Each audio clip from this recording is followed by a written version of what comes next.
Hello, नमस्कार. श्री स्वामी समर्थ. कसे आहात तुम्ही? चांगले आहात ना? मस्तच राहा.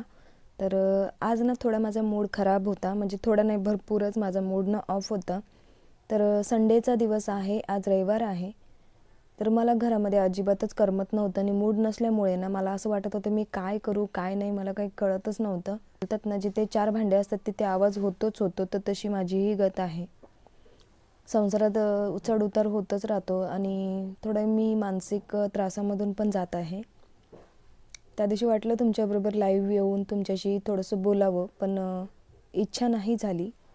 म्हटलं नको. तर काय करू, काय करू? घरातून तर मी निघाली होती सकाळीच.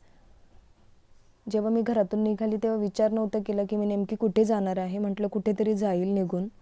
पण मग शेवटी विचार केला की मुलं आहेत, परिवार आहे, सगळ्यांना आपल्यालाच बघायचं आहे. आपण जर असं टोकाचं पाऊल उचललं तर आपल्या मुलांचं काय होणार? तर ह्या हिशोबाने मी मनाला थोडंसं आवरलं आणि टिटवाळ्याच्या गणपतीला गेली, जसं तुम्ही बघितलं. आणि मी व्यवस्थित काही शूट नाही केले. माझं अजिबातच मन लागत नव्हतं. तर थोडंफार मी असं क्लिप घेतल्यात. त्या पण माझे हातपाय थरथरत होते, त्यामुळे ना शेकी व्हिडिओ झालेला आहे. तुम्हाला असं स्टेबल दिसणार नाही व्हिडिओ, तर त्यासाठी सॉरी. कारण की जेव्हा आपलं मन नसतं ना कोणत्या गोष्टीमध्ये, तर आपण कितीही प्रयत्न केला ना तर ती गोष्ट चांगली होत नाही. तसंच माझ्याही बाबतीत झालं. तर म्हटलं चला इथे मंदिरात गेल्यावरती थोडीशी मला शांती मिळेल किंवा माझं मन शांत होईल, त्यासाठी मी गेली. मंदिरात गेल्यावरती आतमध्ये बघा, रिक्षातून उतरल्यावरती आत गेल्यावर तुम्हाला भरपूर असे छोटे छोटे स्टॉल लागतील. तिथून तुम्ही ताटं वगैरे घेऊ शकता पूजेची. मी तिथून एक ताट घेतलं आणि आत गेली. संडे असल्यामुळे बरीच गर्दी होती. आता तुम्हाला गर्दी दिसत नसेल आतमध्ये गेल्यावर, पण पुढे आणि पाठीमागे भरपूर गर्दी झाली होती नंतर.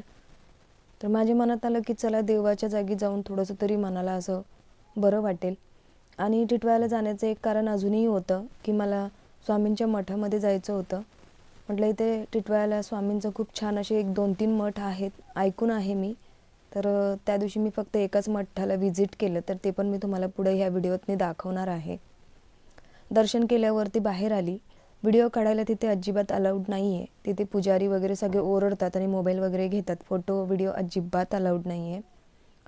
ॲक्च्युली जशी मी आतमध्ये गेली ना तर 5 मिनटं थांबल्यावरती लगेच 12ची आरती चालू झाली. तिथेच मला 1 वाजला, म्हणजे आरती होईपर्यंत. आरती झाल्यावर मी बाहेर आली. बाहेर तिथे एक स्टॉल लागलेला आहे, शॉप आहे. तिथे तुम्हाला अशा मूर्त्या वगैरे सगळं मिळतं. मी तिथे पहिले व्हिजिट केलं, पुस्तक वगैरे घेतले. महालक्ष्मीची मला पुस्तकं घ्यायची होती गुरुवारची. ॲक्च्युली मागच्या गुरुवारी मला थोडं सुतक झालेलं माझ्या घरी. माझी आजी सासू वारलेल्या, त्याच्यामुळे आम्हाला करता नाही आलं. तर म्हटलं आता पुढच्या गुरुवारी मम्मी येणार आहे कामावरून, जॉबवरून, तेव्हा मी करणार आहे उद्यापन. तर तिथे मी वैभव लक्ष्मीची पुस्तकं घेतली. त्यानंतर मी पुढे बाहेर आली. बाहेर पाठीमागे बघा, तुम्ही टिटवाळ्याला कधी आले असाल तर तुम्हाला माहिती आहे, इथे बघा हे असं पाणी आहे ज्याच्यामध्ये बोटीमध्ये तुम्ही बसून फिरू शकता. तर जर जे कोणी टिटवाळ्याला कधी आले नसेल त्यांना एक रूट सांगते. तुम्ही कुठूनही येत असाल तर टिटवाळा ट्रेन पकडा. टिटवाळ्याला स्टेशनला उतरल्यावरतीच तुम्हाला ईस्टमध्ये यायचं आहे. ईस्टला आले की तुम्हाला बाहेरच रिक्षा असतात. टिटवाळा मंदिर ते बोलत असतात. रिक्षामध्ये बसले की ते तुम्हाला टिटवाळा मंदिर नेऊन सोडतील आणि उतरल्या तुम्हाला अजून एक माणसं भेटतात की जे तुम्हाला शॉपवरती नेतात. तर अशा प्रकारे तुम्ही टिटवाळा मंदिरला येऊ शकता, काही अवघड नाही आहे. तर हे बघा, हे आहे ते तलाव, काय बोलावं त्याला मला कळत नाही आहे. तर त्यानंतर मग मी निघाली पुढे स्वामी महाराजांच्या दर्शनासाठी.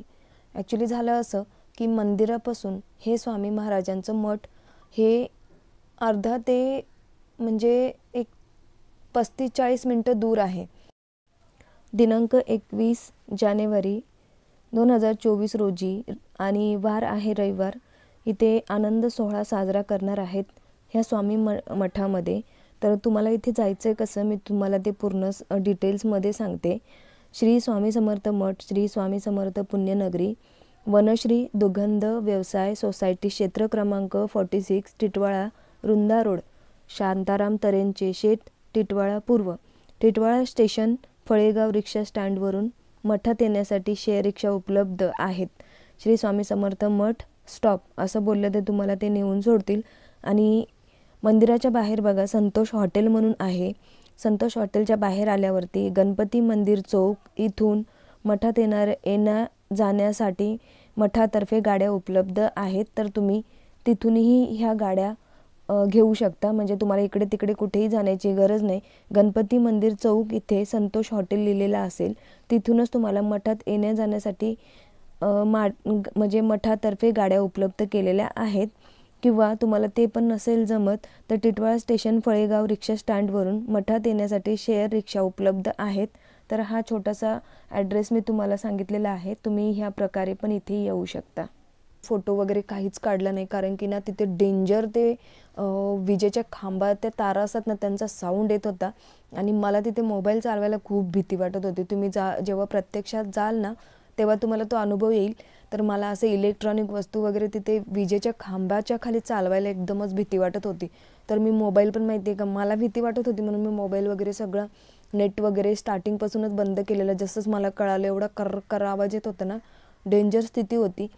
तर त्याच्यासाठी मी तिथलचं काही शूट केलं नाही. आत आली ना, त्याच्यानंतर बघा तुम्हाला हे दिसेल श्री स्वामी समर्थ मठाकडे जाण्याचा ॲरो वगैरे. तर इथे जे दिसते ना तुम्हाला हे बोर्ड बघा, अशा प्रकारे तुम्हाला बोर्ड दिसेल आणि ह्याच रस्त्याने असं तुम्हाला पुढे निघायचं आहे. कुठेही आरबळायचं नाही आहे, सरळ सोप्पा रस्ता आहे. पण मी तुम्हाला एकच सांगेल, तुम्ही मंदिराच्या गणपती मंदिराच्या बाहेर आल्यावर रिक्षा स्टँडवरून तुम्ही रिक्षा पकडा स्वामी समर्थ मठाकडे जाण्यासाठी. कारण की चालत जाणं म्हणजे डेंजर होणार. आणि जसेच मी मठाच्या बाहेर आली, बरीच गर्दी जमली होती. म्हटलं काहीतरी झालंय, नेमकं नक्की काहीतरी होते. तर बघते तर तिथे ना सगळे साफ बोलायला लागले. तर हाच अनुभव मला कळंबोलीच्या मठाला मी जेव्हा जात होती 15 दिवसापूर्वी, तेव्हाही मला असंच एक सापाने दर्शन दिलं होतं. मला नाही माहिती की का मला स्वामी महाराजांना भेटायला जायचं असं, तेव्हाच मला साप दर्शन देतात. कळंबोलीच्या मठाला जेव्हा मी जात होती ना, तेव्हा खूप मला छान अनुभव आलेला. तर मी तुमच्याबरोबर तो नक्की प्रत्यक्षात शेअर करणार आहे. तर तेव्हा पण मला स्वामी महाराजांनी म्हणजे सापाचं दर्शन झालेलं स्वामी महाराजांच्या मठाकडे जाण्याच्या अगोदर. आणि इथेही तसंच झालं. मठाच्या आत जाण्याच्या अगोदरच बाहेर जशीच गेली तशीच मला सापाचं दर्शन झालं.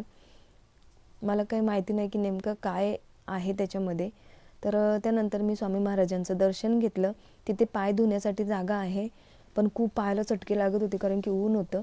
पाय वगैरे धुतलं आणि त्यानंतर स्वामी महाराजांचं दर्शन केलं आणि दर्शन करून मी लागले प्रसादाच्या रांगेत.